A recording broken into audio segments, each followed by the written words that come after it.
Viste, yo te dije, vas componiendo el Zócalo, largamos así de una. Lo que es estar canchero ya con las cámaras. Lo que es ser el bicho de la comunicación. Viste, lentamente uno se va metiendo en la comunicación con estas herramientas que uno tiene y que al principio vos decís, es como si fueran más importantes, pero una vez que las utilizaste, las naturalizás y decís, bueno, vamos arriba. ¿Cómo andaba el señor Pablo Ambrosetti con nuestro programa, nuestro segmento La Historia Necesaria? Ya estamos en la tercera temporada, sí. Y esta es la entrega 27. Sí. No nos rendimos. No, y ahora es menos que nunca. No, y ahora sí, ¿qué vamos a hacer? No tiene sentido. Decime, contame, ¿por dónde vamos a transitar? A ver, primero que nada estamos hoy, ahí lo dice el Zócalo, estamos grabando este viernes 13, porque no somos supersticiosos. Tenemos otras virtudes, pero no esa. Los fantasmas ya están en la realidad. Sí. Para asustarse está la realidad. Ya está la realidad que siempre supera la ficción. En un día muy bonito, de un feriado largo que alguna gente se la habrá podido tomar para disfrutar y descansar. Mar del Plata está de bote a bote. Y en esta semana que no vinimos, tuvimos debates presidenciales. Sí, lo vi. Corridas cambiarias. También. La vimos y la sentimos. La vimos y la sentimos. Estampidas financieras, ¿no? Denuncias a candidatos presidenciales, ¿no? Sí. Un candidato presidencial que da una conferencia de prensa criticando la suba del dólar en una cueva. Claro. Digo, la realidad supera la fantasía. La realidad supera la ficción. Esa estuvo buena, es cinematográfica. Eso es cinematográfico. Eliminatorias. Claro. Y recientemente, mientras veníamos para acá, el tuit de la candidata, vamos a nombrarlo porque todavía no estamos en veda, de la candidata Victoria Villarroel, la compañera de fórmula de Javier Milei, celebrando el feriado por el Día de la Hispanidad. Claro, está bien, yo la entiendo, pues. Bueno. Está tratando de retener una clientela extrema. Sí, y en el medio de todo eso, a mí no me gusta hablar de recrudecimiento o agravamiento, porque las crisis de por sí son graves. Claro.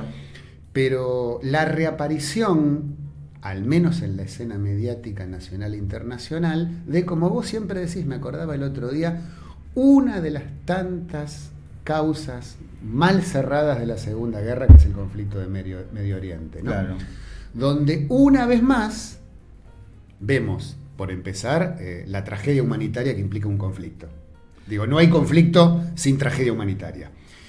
Y por otro lado, vemos también cómo todo conflicto militar es un conflicto político y geopolítico. Por supuesto. Y lo decimos con la autoridad que nos da venir hablando del tema hace bastante tiempo. El incondicional alineamiento que lo vemos en nuestro pago chico de los medios de comunicación y de, vamos a decir, la política profesional, con una de las partes del conflicto de manera unilateral y obturando, censurando y cancelando toda posición que matice ese alineamiento incondicional. Si lees agregando a lo que él dice para que ustedes vean la situación raramente extrema que tienen los diarios en Argentina, porque usted lee el diario ese estadounidense que yo leo, Político, sí.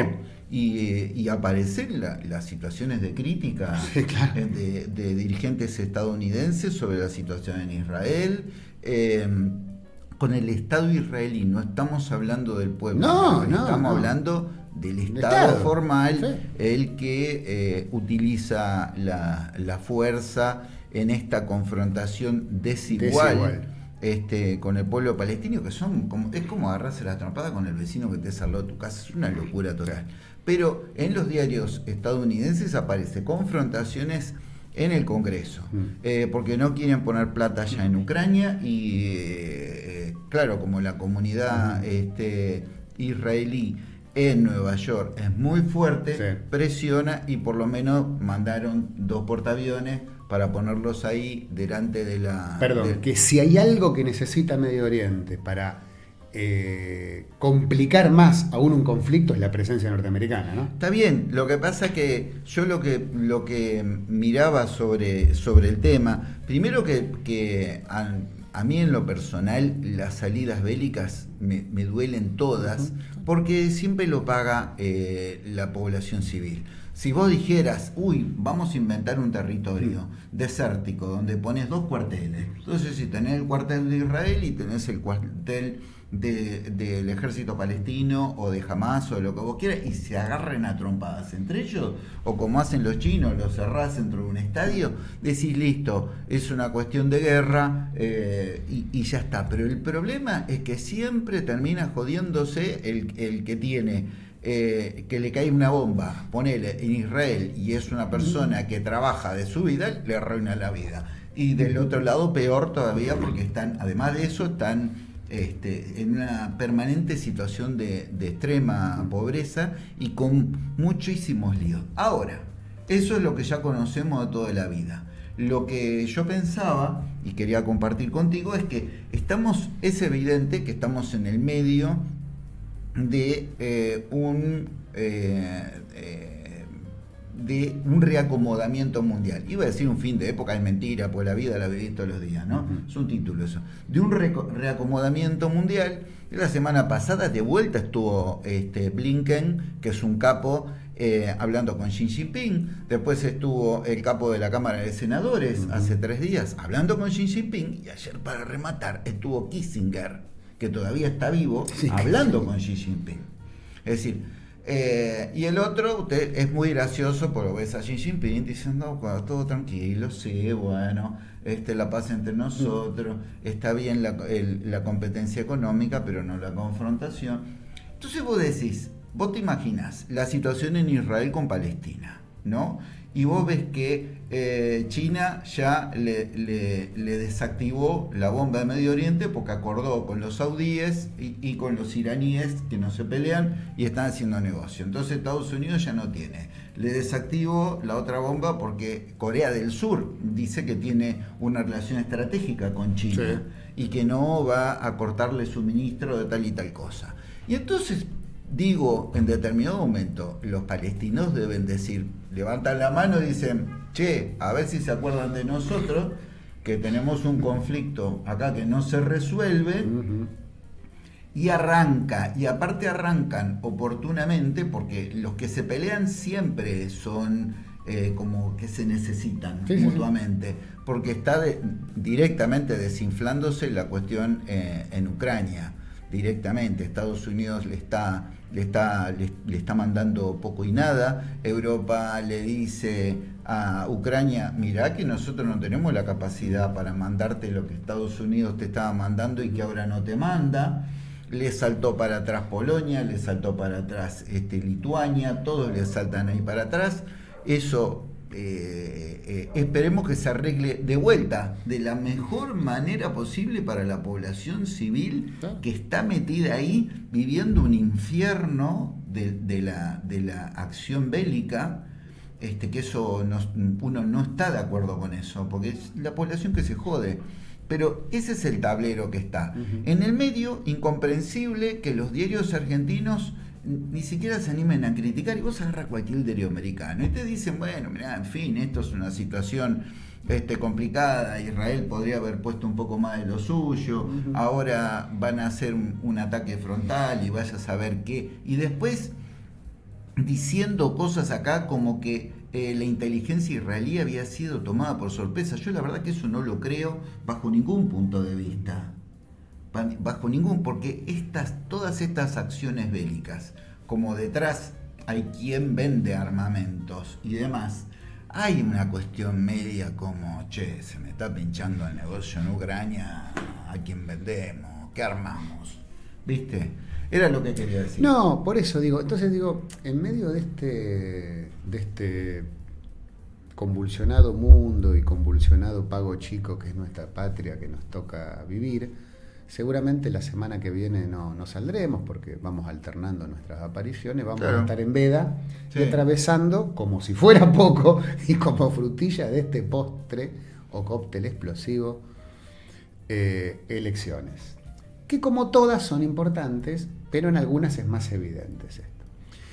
Y va a pasar días antes de la veda y va a pasar días después de las elecciones, que también veremos en los mismos grandes medios de comunicación, grandes diarios, foros de intelectuales, algunos autopercibidos más progresistas que otros, otros que se autoperciben occidentales, cristianos, democráticos y republicanos, otros que se esconden en esa vacua categoría del coreanocentrismo, Sí. ¿no? Que también se ha puesto muy de moda últimamente, donde básicamente lo que harán, y lo podemos hacer sin ninguna capacidad de futurología, van a expresar sorpresa. Que eso me impacta a mí mucho. Yo no soy un analista de realidad, soy un docente como muchos otros, que me interesa, que me gusta la historia. Cuando un intelectual, un analista, es convocado para decir ¿cómo pasó esto? Bueno, hay algo que está saliendo mal. Claro. Posiblemente tu trabajo previo. Claro. Digo, la realidad, cierto es, no es una ecuación matemática, Por suerte. por suerte, Pero en algún punto sí, también. pero tampoco es magia. No, eso, digamos, definitivamente no No. es magia, Bueno. no hay magia. Que hay un universo que la matemática lo rodea todo, que hay hasta comportamientos que pueden tener, darles una configuración matemática, uno está de acuerdo con eso, ¿no? Hay situaciones sorpresivas, pero son las menos. Entonces se nos ocurrió no escaparnos un poquito de la efeméride, de la coyuntura histórica y dejar unas puntas de análisis para la semana que no nos veremos. Claro. Y para que entender que la realidad que estamos atravesando a escala nacional y global no es tan sorpresiva. Vamos por parte. A ver, todos nosotros, y seguramente la gran mayoría de los que nos están viendo, somos sujetos culturales constituidos culturalmente por el siglo XX. Sí. Es decir, hasta un muchacho, una chica que haya nacido en el año 2000, que matemáticamente pertenece al siglo XXI, es en realidad construido culturalmente por el siglo XX. Exactamente. El siglo XX, con sus más y con sus menos, este famoso historiador británico que se había puesto muy de moda durante los años 90, muy buen historiador, pero que se había puesto de moda, que se llamaba Eric Hobsbawm, que vino varias veces a la Argentina. Creo que vos ya lo has nombrado. Sí, un historiador británico de formación marxista, muy crítico del marxismo soviético, y fue un hombre especialmente atento al estudio de los conflictos sociales del siglo XIX y XX.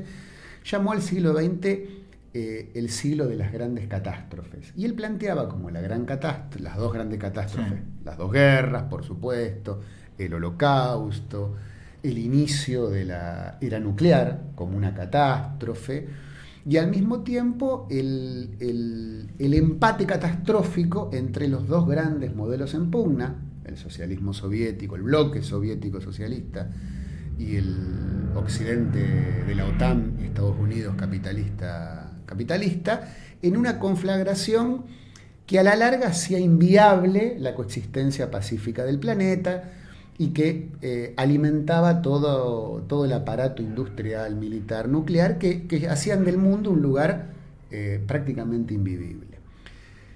Nosotros vivimos en ese mundo, nos formó ese mundo. Sí.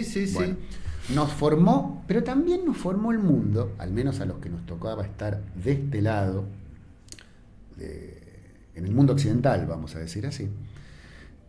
También nos formó un mundo que otro historiador menos conocido, muy interesante para leer en estos momentos, un historiador egipcio, que se llama Samir Amin, fácil de buscar, Samir como suena y Amin como suena, un historiador egipcio, que él hablaba del matrimonio por conveniencia entre el capital y el trabajo. Él planteaba que, es cierto, el siglo XX era un mundo de profundas catástrofes humanitarias, bélicas, pero Era un mundo, y él analiza exclusivamente el mundo occidental capitalista, donde el capital y el trabajo realizan un matrimonio por conveniencia. Él establece esa metáfora. Es decir, el capital en expansión, traducimos, las grandes empresas, especialmente las grandes empresas históricas, metalmecánicas, siderúrgicas, necesitaban una incorporación masiva de trabajadores para producir y una incorporación masiva de esos mismos trabajadores y su familia como consumidores. Por lo tanto, no les quedaba más remedio, dice el capital, que incorporar trabajadores, asalariarlos, es decir, pagarles un sueldo relativamente digno. ¿Para qué? Para que les quede un excedente que puedan volcar al consumo, ¿no es cierto? Darles condiciones laborales medianamente dignas, y para eso no quedaba otra alternativa que establecer un acuerdo, un pacto de no agresión entre las fuerzas del capital, las grandes empresas, las fuerzas del trabajo, los grandes sindicatos, bajo el paraguas regulador de la mano visible del referee, que es el Estado. Claro. Es decir, el Estado, benefactor europeo o benefactor norteamericano, o el Estado nacional industrial latinoamericano de los años 40, 50, 60 y 70, expresa ese matrimonio por conveniencia, donde de una u otra manera el trabajo y el capital, y volvemos a tu metáfora inicial, eran codependientes. Claro. Decía, ese sistema es la edad de oro del capitalismo y de Occidente, dice. Vamos a poner un ejemplo por ahí. Nosotros somos un país de escala media, pero que atravesamos esa misma etapa, esa etapa de, entre comillas, de oro, entre los años 40 y los años 70 y 80.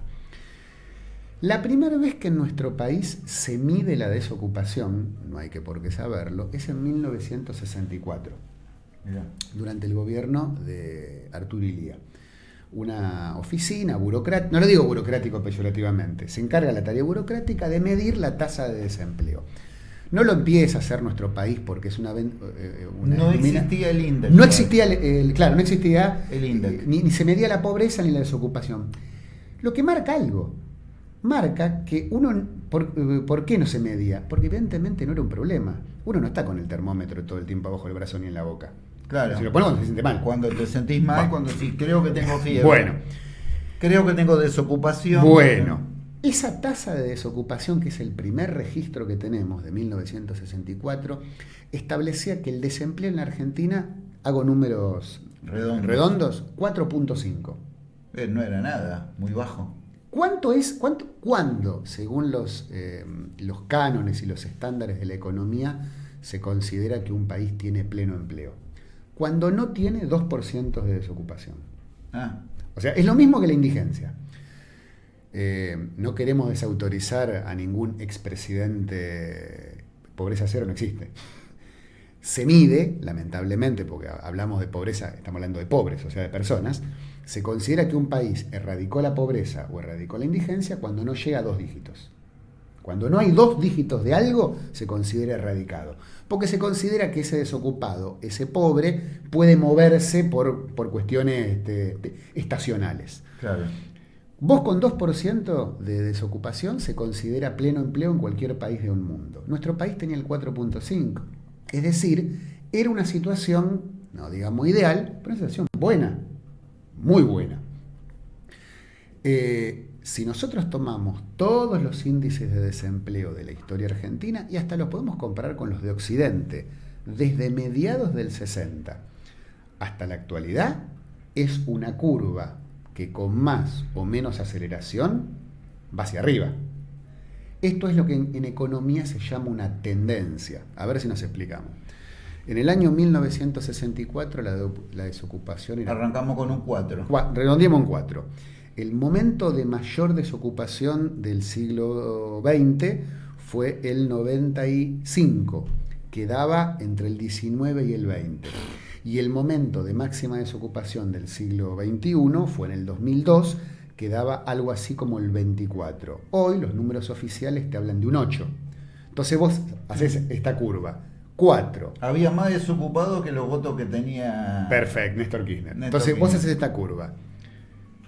4, 20, 25, 8. Entonces vos decís, bueno, hay un proceso de ascenso y descenso. Correcto. ¿Cuál es la curva? De ascenso. Si de 4, cuando empezaste a medir, llegaste a 8 cuando terminaste de medir, la tendencia es a la alza. ¿Se entiende lo que digo? Sí, sí, sí. ¿Qué marca eso? Y ahí volvemos a Samir Amin. Que en algún momento de finales del siglo XIX, final del siglo XX y comienzo del XXI, el matrimonio por conveniencia entre el capital y el trabajo se divorció. Yo estaba Bien. pensando en la especulación financiera. Bien. Y ahí tomamos... Vamos, el emboqueo. Y ahí tomamos otro, no historiador, sino geógrafo británico, de que alguna vez hemos hablado, que también es muy fácil de buscar, es un hombre que está vivo, se llama David Harvey, como suena, H-A-R-B-E-Y, Harvey, o Harvey en inglés, que tiene un libro muy interesante que se llama Breve Historia del Neoliberalismo, y que él toma como sí. año, todo año es arbitrario, ¿no? Pero Está bien. él toma como año del divorcio entre el capital y el trabajo 1973, por dos motivos. Primero, por algo que ya hemos nombrado varias veces, que es cuando el gobierno norteamericano de Richard Nixon establece la inconvertibilidad del dólar en oro. Yo debo decir, debe haber sido el comienzo en la unión, como le dicen ellos. Traducción, vamos a explicarlo de una manera muy simple.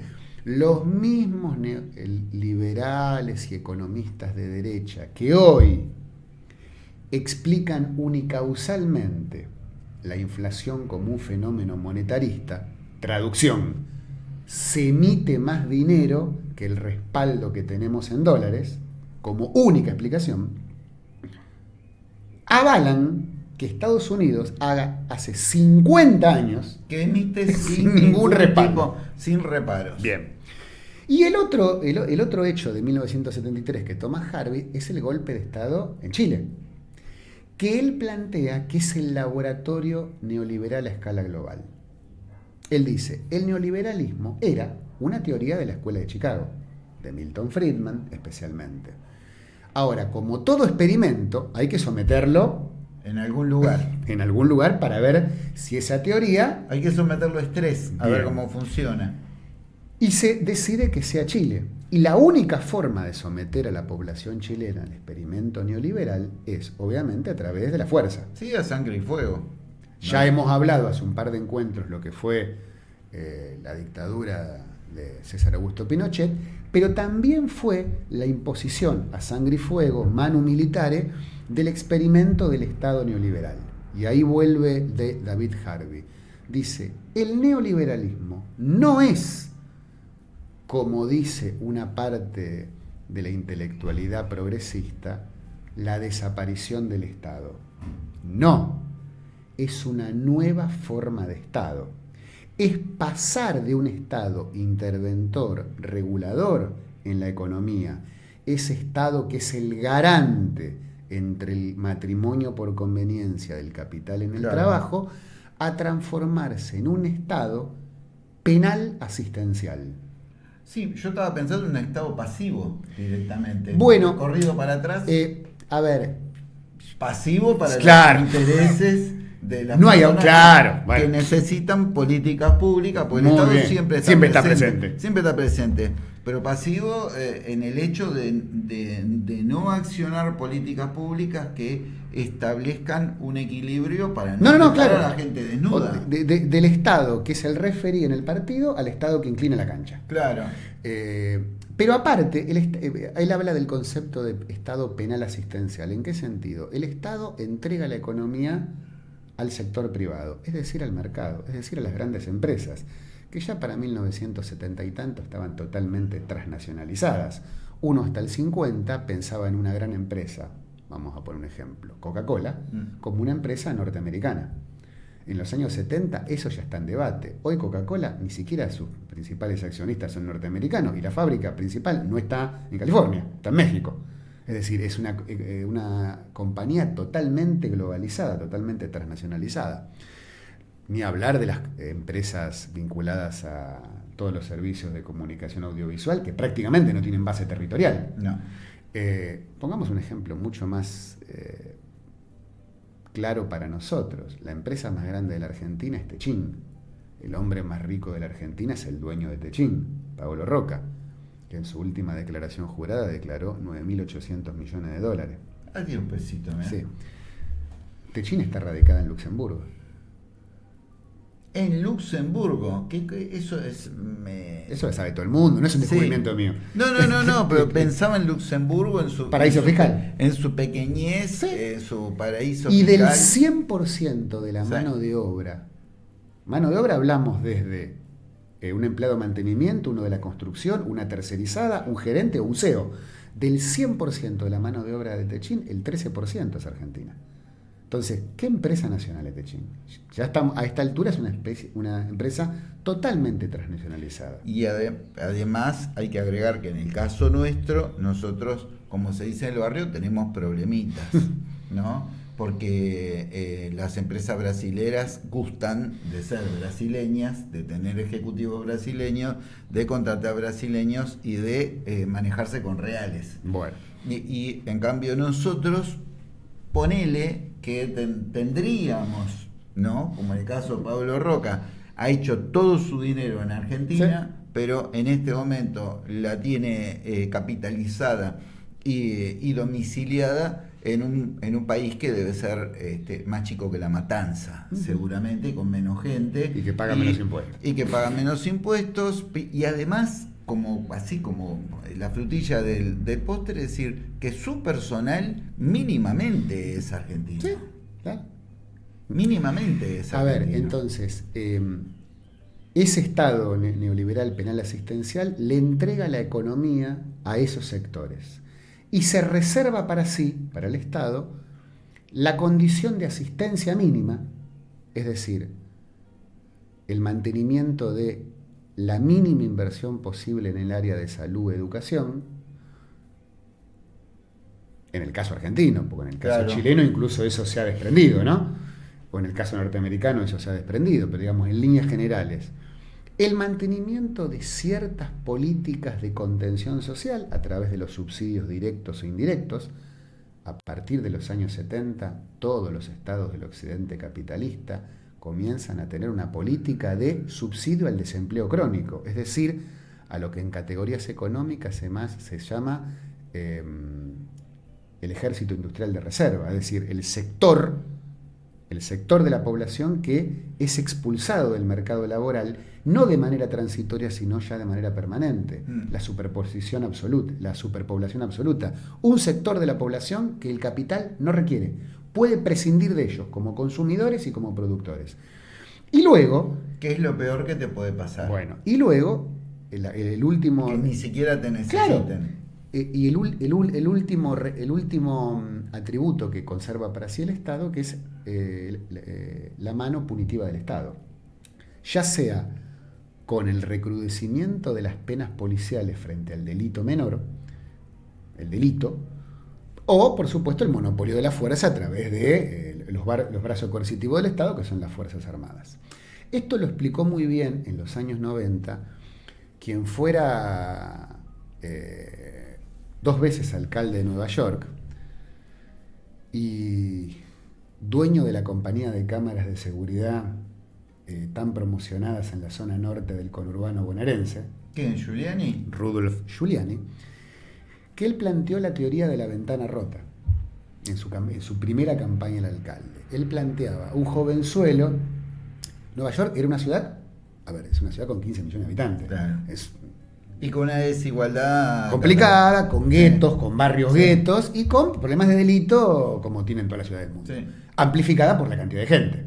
Entonces, su campaña política se hizo en la base de bajar la delincuencia con el famoso eslogan tolerancia cero. Me acuerdo. Esa expresión tolerancia cero nace de una teoría que le llama la teoría de la ventana rota. Es decir, si nosotros permitimos hoy a un jovenzuelo, un niño, que agarre una piedra y rompa una cristalera, una ventana de una panadería para robarse un chupetín, y el Estado no interviene, se crean las condiciones para que esa ventana rota el día de mañana se transformen en una salidera bancaria. Es decir, la única forma de prevenir el delito organizado y el crimen a gran escala es una fuerte represión altamente punitivista en los delitos menores. Es decir, no tiene que haber... no soy un abogado, digo, pero ¿qué se plantea? A ver, ¿por qué la pena, cuando uno comete un delito, implica la reparación del daño cometido? Sí. Y aparte, una proporcionalidad entre pena e infracción. ¿Se entiende?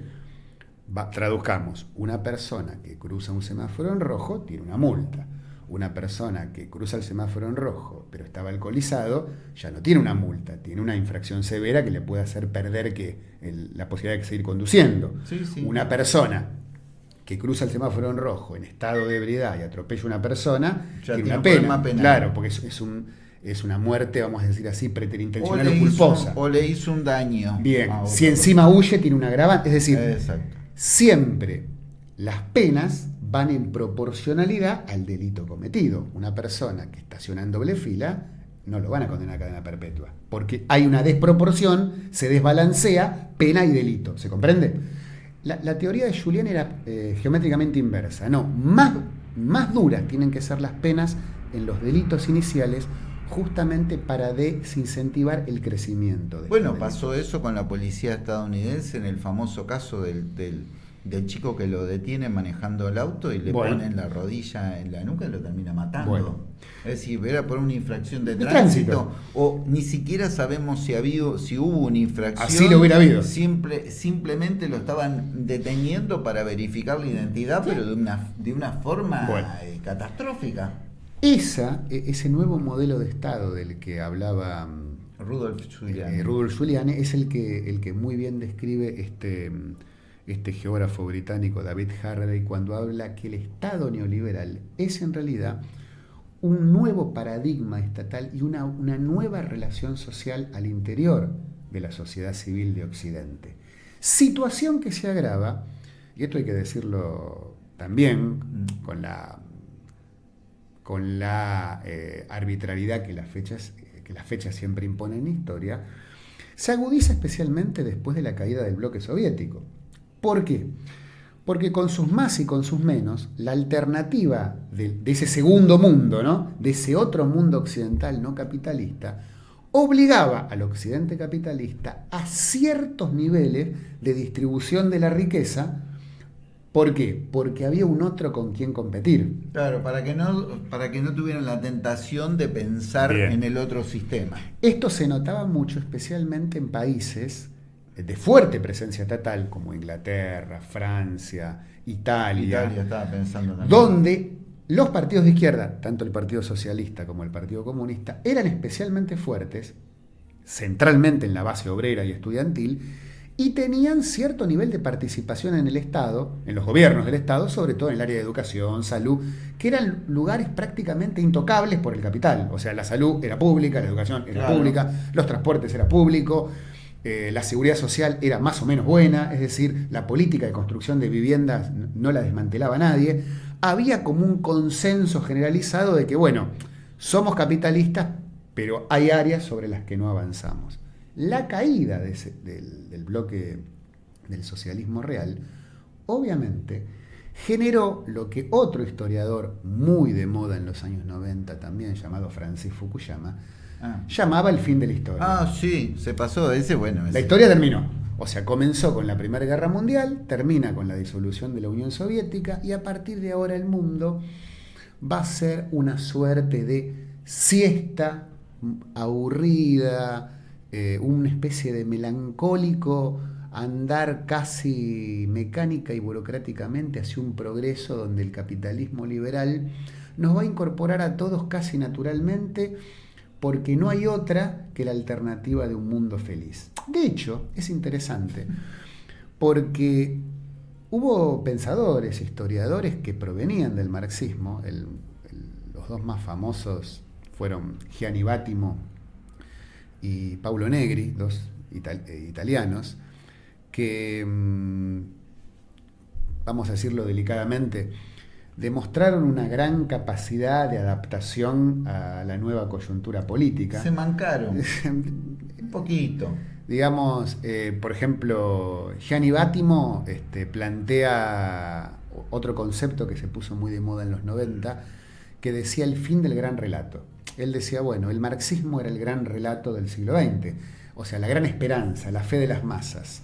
Y el capitalismo era el gran relato que se le contraponía a este. Bueno, esos dos relatos terminaron. Uno porque se demostró inviable, el comunismo, y el otro porque ganó y quedó sin su interlocutor. Claro. Por lo tanto, lo que hay ahora son microrelatos donde la función de los intelectuales es dedicarse a estudiar, y él lo dice abiertamente, la historia de la comunidad armenia en la comuna de Palermo en el siglo XVI, historia del urbanismo, la historia de la ecología en la Galia Cisalpina del siglo II a.C. Es decir, nos tenemos que dedicar a eso porque ya no hay mística en la historia, porque la historia de alguna u otra manera terminó porque un modelo implosionó y el otro perdió su sentido porque no hay frente a qué oponerse.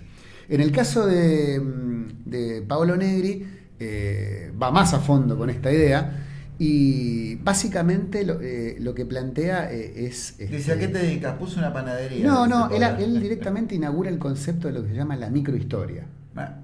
O sea, la historia ya no es un relato teleológico que nos tiene que servir para entender el funcionamiento de la mecánica social a través del tiempo. No. La historia, dice él, es espiar el pasado por el agujero de una cerradura. Es decir, una actitud baullorista, una actitud de fisgón, pero no una actitud analítica.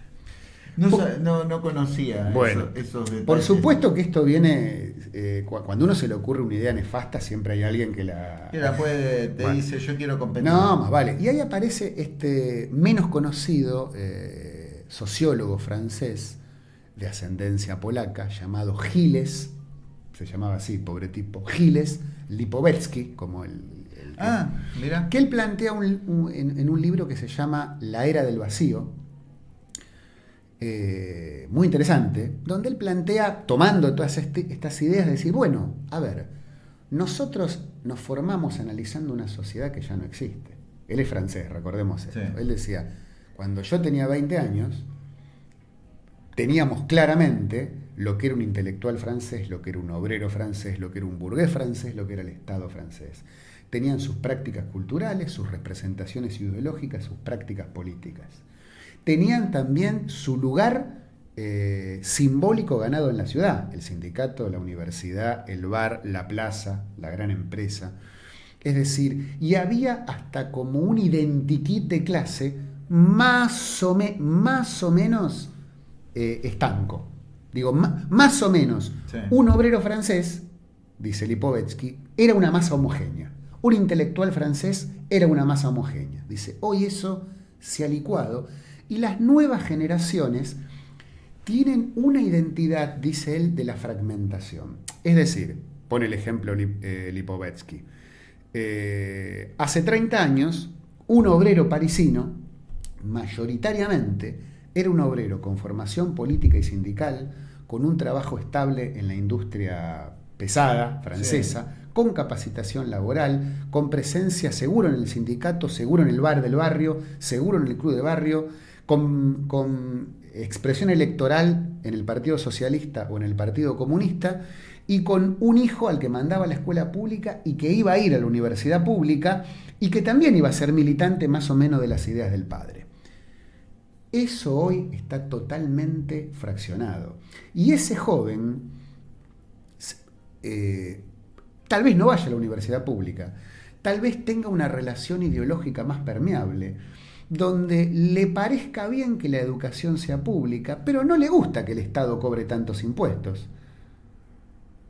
Lo cual para el padre es una coalición ideológica en sí misma, claro, para el hijo ya no. Para tener esta calidad de educación. De algún lado tiene que salir. Bueno, el dinero de algún lado sale. Bueno, no está de acuerdo con la vida que tiene el padre de trabajar 30 años en la misma empresa, quiere viajar, puede tranquilamente vivir en París, en Rotterdam o en Ontario sin ningún problema, habla varios idiomas, no es monógamo, no es ni siquiera ni muy agnóstico ni muy creyente, hay cosas del budismo que le llaman la atención, cree en la reencarnación de los Hare Krishna, al mismo tiempo está a favor de la legalización de la marihuana y del aborto. Se toma todos los bondi.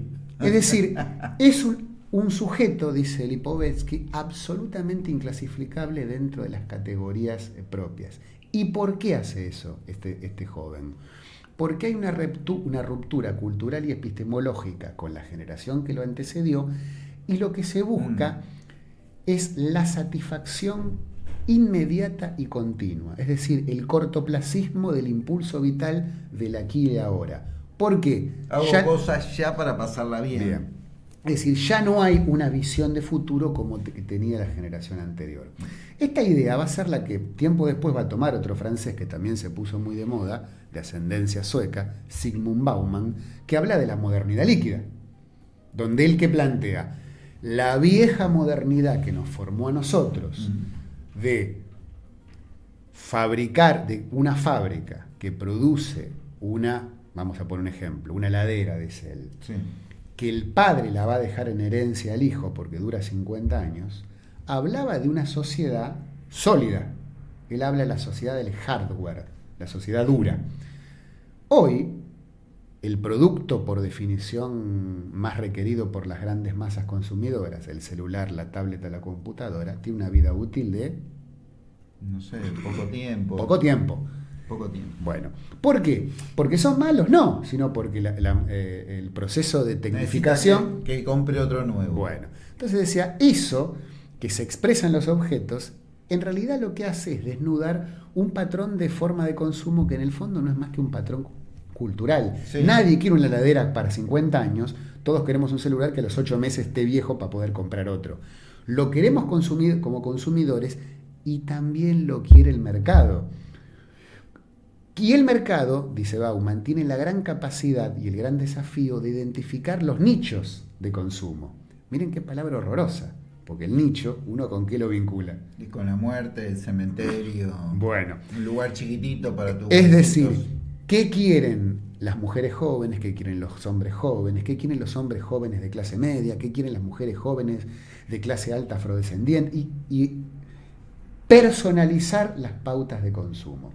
Bauman dice, esa modernidad líquida, ya no estamos hablando de la modernidad ni de la posmodernidad, estamos hablando de una sobremodernidad, una modernidad en estado de continuidad plena, es decir, un mundo sin horizonte, dice Bauman.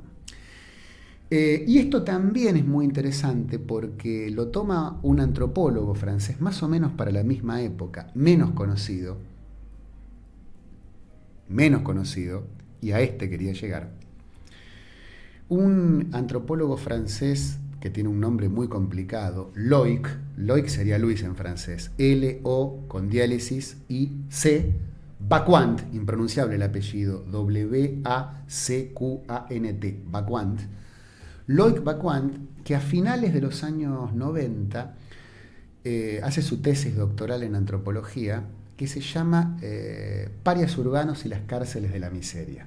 Se fue directamente, está recaliente bueno, el tipo.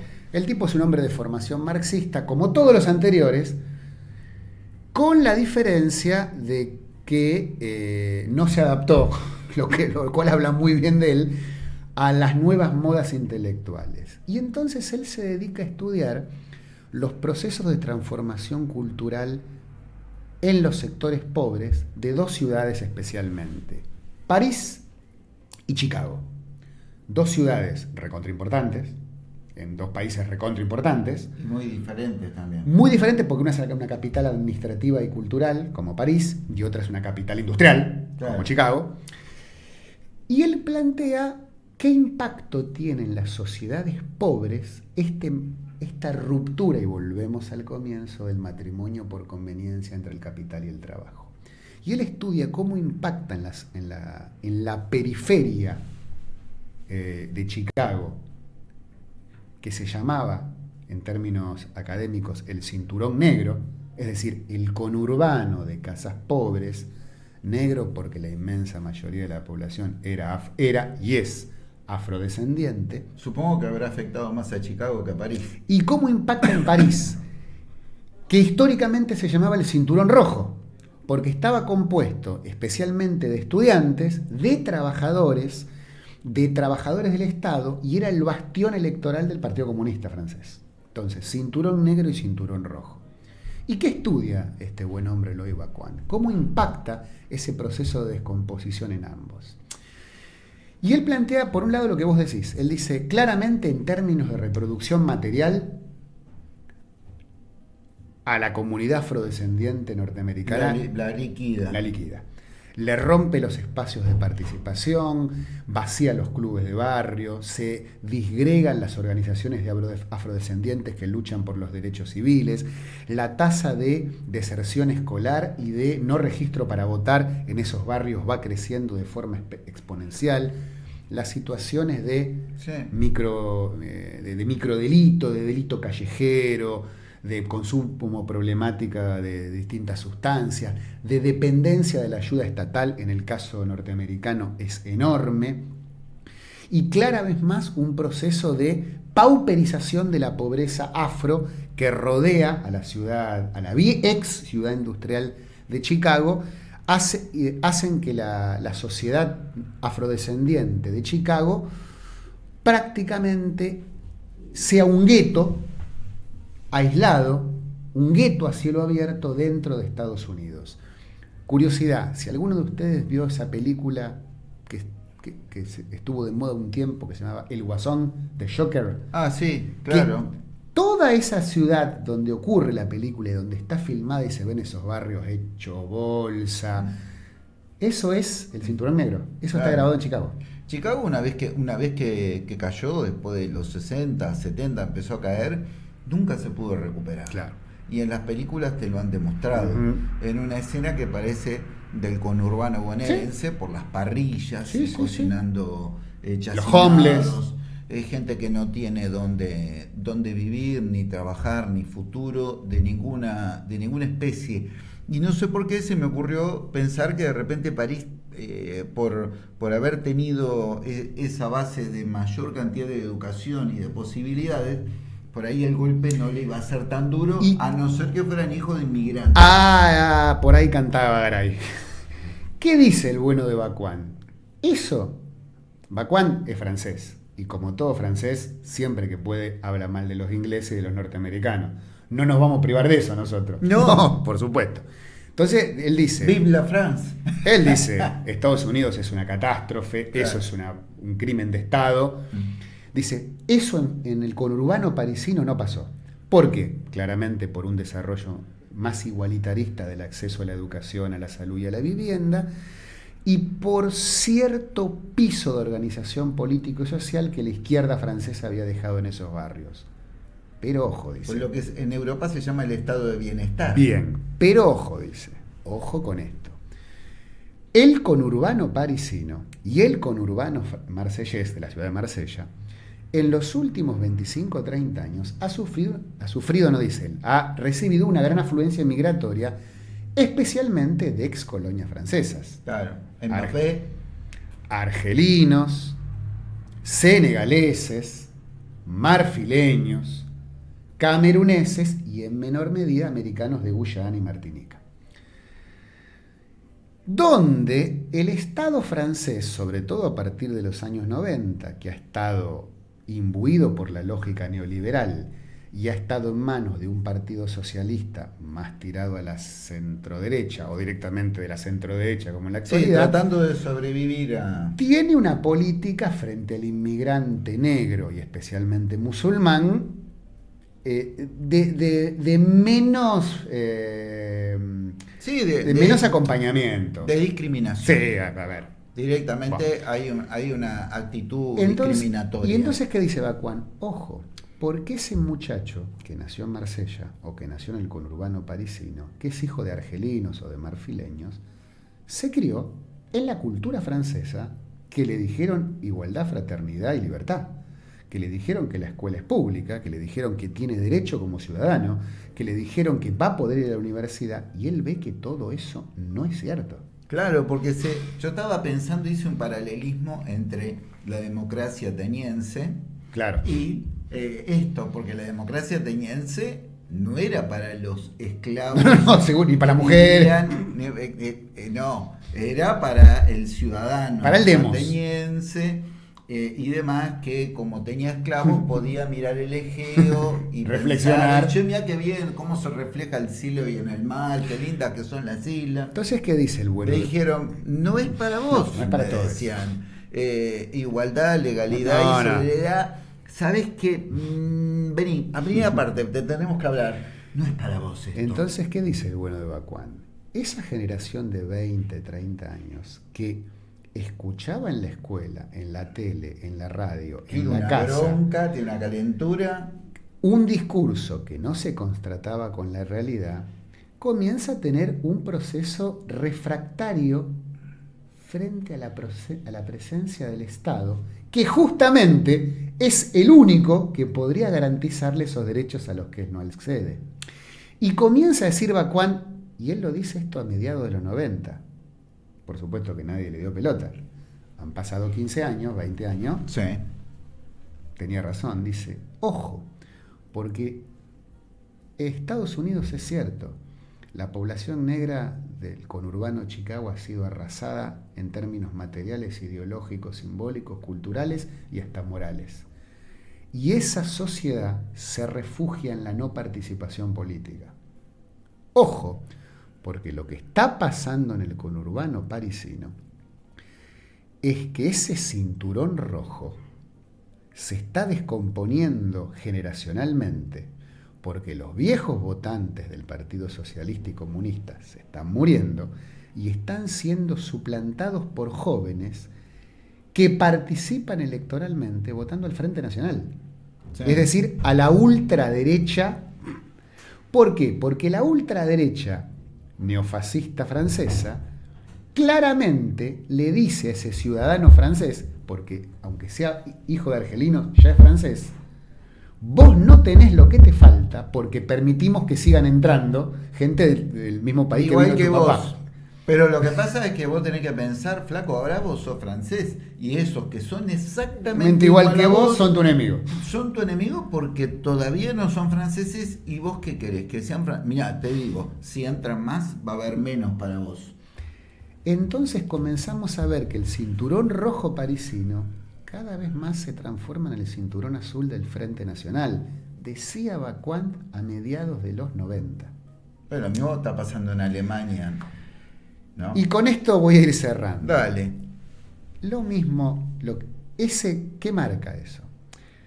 Marca que el proceso de fractura y de descomposición de las grandes ciudades, de las sociedades capitalistas occidentales, del divorcio traumático, de ese matrimonio sin amor, pero matrimonio al fin, entre el capital y el trabajo, la descomposición de las alternativas reales, buenas, malas o regulares, pero reales, al modelo capitalista, la desaparición de ese Estado que con más o menos éxito garantizaba la inclusión de las grandes masas de la población a un piso de derecho, y la suplantación de todo eso por un discurso cortoplacista, hedonista en términos individuales, anticolectivistas, de salvación individual, crea las condiciones o para la abstención política de los sectores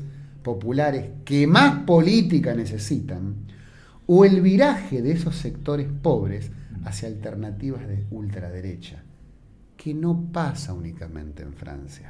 Pasa en todos lados. Digo, nuestro país, que no es Estados Unidos, no es Francia, pero tampoco es una excepción a la regla, estamos viendo tal vez elementos, no digo parecidos, pero sí iguales. Y ahí es donde como sociedad, como simpatizantes o militantes del campo popular tenemos una gran tarea que hacer, que es la comprensión de que los malos gobiernos generan peores oposiciones. Cuando un gobierno recupera los derechos para las grandes mayorías, incorpora efectiva y dignamente a la población al trabajo, al consumo y al buen vivir. Cuando un gobierno logra elevar el nivel de la conciencia de la discusión política, la alternativa política a ese gobierno tiene que ser una superación. ¿Se entiende? Sí. Cuando un gobierno, por acción, por inacción, por errores, por coyuntura, por todo eso junto, no logra hacer eso, las oposiciones que aparecen suelen ser peores, porque se baja el nivel de la discusión política, porque las sociedades naturalmente nos recluimos en el más instintivo, primario y casi primitivo de las supervivencias individuales, que es el egoísmo, que es una acción humana, casi instintiva, y se crean las condiciones para que una parte de la población a la que no se le garantizó aquello que es su derecho, encuentre en el derecho del otro un privilegio. Es decir, hace 45 años o 30 años, cuando la política, en términos así generales, le hablaba a un trabajador desocupado, ese trabajador desocupado se sentía damnificado por el sistema. Claro. Y quería ser incorporado, porque se sentía sujeto de derecho, tenía un saber en sus manos, que sabía que podía producir ganancia para un patrón y supervivencia digna para él. Por eso que reclamaba empleo. ¿Y a quién se reclamaba? Al Estado. Y por eso se vinculaba con el sindicato, con el partido político, con la sociedad de fomento, para reclamar el acceso a ese derecho. 30 años después, el proceso de descomposición capitalista hace que esa misma política, cuando le hable a una segunda generación de desocupados y le diga, vas a perder el empleo, que no lo tuvo nunca, sí, vas a perder la jubilación a la que sabe que no va a acceder, no vas a tener la obra social de la que carece, y se encuentra con que una parte de la población tiene esos derechos, se produce una ruptura simbólica donde ese trabajador no es un compañero de clase, es un privilegiado. Claro.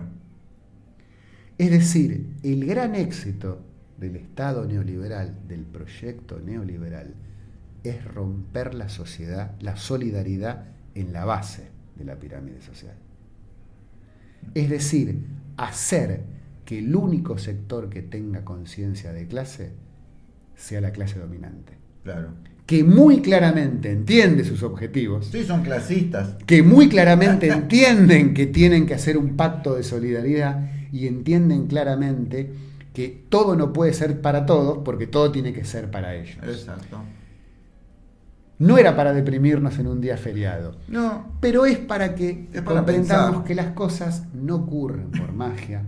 Es un proceso de construcción y deconstrucción de un sentido comunitario que nos tomó siglos construirlo y que una vez más va a depender de nosotros, de nuestra inteligencia, de nuestra capacidad inventiva, de nuestra capacidad de empatía solidaria con el otro y la otra que tenemos al lado, y nuestra disposición a la lucha para enfrentar una realidad que nos obliga a ser cada vez menos indiferentes y más solidarios, porque la indiferencia es lo que nos ha llevado hasta esta situación de canibalismo autoinfligido.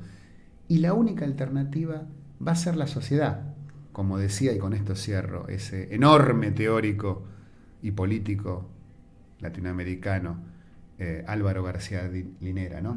Que hay que pasar del republicanismo propietario al republicanismo comunitario, es decir, de una democracia participativa, decía él, a una democracia protagónica, donde seamos las y les trabajadores, el campo popular en todas sus formas, matices y vertientes, los que construyamos colectivamente una alternativa que sea ni más ni menos que para todos y todas. Sí, por supuesto. Yo firmo y adhiero a todo lo que él ha dicho. Uno lo que observa es que de repente la política también dice como un tremendismo, la gente se está yendo a la derecha, se está haciendo nazi, y eso no es así. La gente ni siquiera piensa en la palabra derecho, dice, aquel se puede comprar un celular y yo no, aquel puede tener un Levi's puesto entre las piernas y yo no, es decir, ni piensa en los derechos. Después, eso por un lado. Por otro lado, hay un cambio de mando a nivel mundial y nosotros, los occidentales, no pensamos de ninguna forma en lo que está pasando en el lugar donde vive la mayor cantidad de gente del planeta, que se están dedicando a otra cosa, se están dedicando a la construcción de todo un sistema de producción, de lugares como China, donde han exterminado la pobreza extrema, y ellos te proponen una serie de cosas, que son pueblos muy viejos, ¿no es cierto? Muy, muy viejos.